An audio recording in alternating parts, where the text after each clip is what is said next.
They're fast and aggressive, with a bite 6 times harder than a great white shark. And are coming here. Next month, 2 huge Aussie crocs will be boarding an Air Force Hercules and heading across the Tasman to Auckland's Butterfly Creek. Now, until now, the animal parks had much tamer exhibits, butterflies, lizards, farmyard animals. But after 3 years, they've finally been given permission to bring in the predators.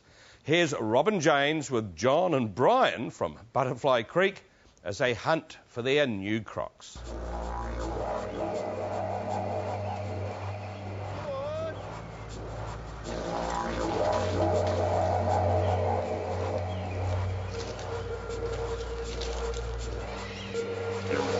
On the hunt for a crocodile, it pays to have treats. Again, just remember, these are big, strong animals, guys.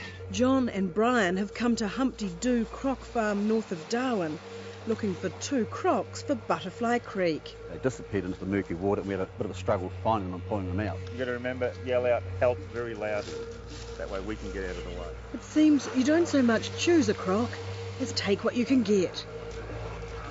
While there are tens of thousands of crocodiles in Australia, very few are suitable or available for purchase. Some just don't have a temperament that's suited for doing this sort of work with. Some are just absolutely uncontrollable. They charge the fence every time you go near them. When you find one, you don't want to let it go. Literally. And we top jaw them, put the wet sack over the eyes, then you have to tie the jaws up so you don't see 5 or 6 people leaping on the crocodile and jumping up and down. So it's very calm. This is a crocodile farm. If they weren't heading to New Zealand, these angry fellas could end up on the streets of Europe. One croc farm up in Darwin had 15 or 20,000 crocodiles. In the next several years, progeny had already been sold to Hermes in Paris for handbags and shoes. So we've actually saved a couple of crocodiles' lives. We're going to get Brian to try and move this guy. When you run into problems, you're not comfortable, just let us know straight away. Brian will be in charge of the crocodiles. This is a world away from his normal job, looking after the farm animals at Butterfly Creek. Did you ever think you'd be learning how to feed crocodiles and look after crocodiles? Definitely not. Come on. He's actually a dairy farmer by trade. He arrived from Scotland 5 years ago and stumbled on Butterfly Creek as he left the airport. Stopped to ask for directions and didn't really get any further. Yep, pull now. This is his first crocodile hunt. I actually caught one of the crocodiles, which was a bit exciting, a bit scary, and it was definitely different.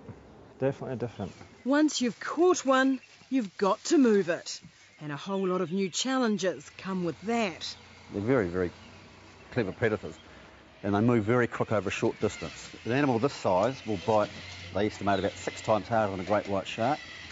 To put in everyday language, if you got your Toyota Ute and dropped her on your foot, that's what it would be like if this guy got hold of you. What a handshake you get to do every day. See the size, they're the same size as mine. This is the business end of what's been a long bureaucratic process for John. It's a very difficult process. It's taken 3 years.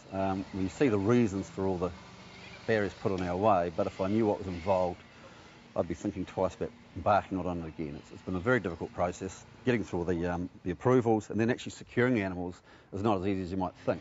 And when you've got your crocs, there's plenty more hoops to jump through. They've got to be sedated, captured, swabbed, and 3 of these tests are carried out.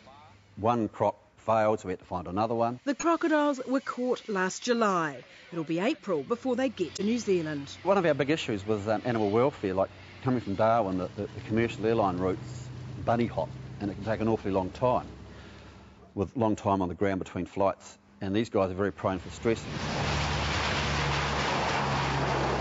So after 6 months negotiation, the Air Force has come to the party. A Hercules will pick up the crocs as it flies back from Australia. Purpose built, ready to go. It doesn't look big. Is this all they need? Yeah, it's much larger than it needs to be as far as the standard design guidelines from the Australian government go. And they're not a terribly active animal, particularly on land. They'll come up and they'll bask. And this is where they're heading. Note the separate ponds. They're very territorial, they're very aggressive, so we've got to keep them apart, otherwise we'll have crocs with missing limbs or worse, fatalities. So they go each other? Oh, yeah. In fact, check out Scar's scar.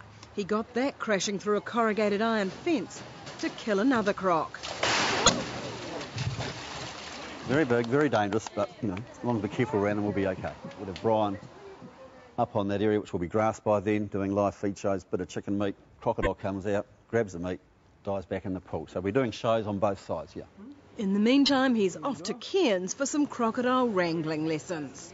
Getting more involved with them and the different ways of what to do and what not to do. Definitely what not to do. And I presume Brian won't have the crocodiles nestling on his lap like he was with the rabbits. Scar and Goldie are both around 40 years old and are both wild crocs who were caught and taken to zoos 20 years ago. We'll keep you posted on their trip.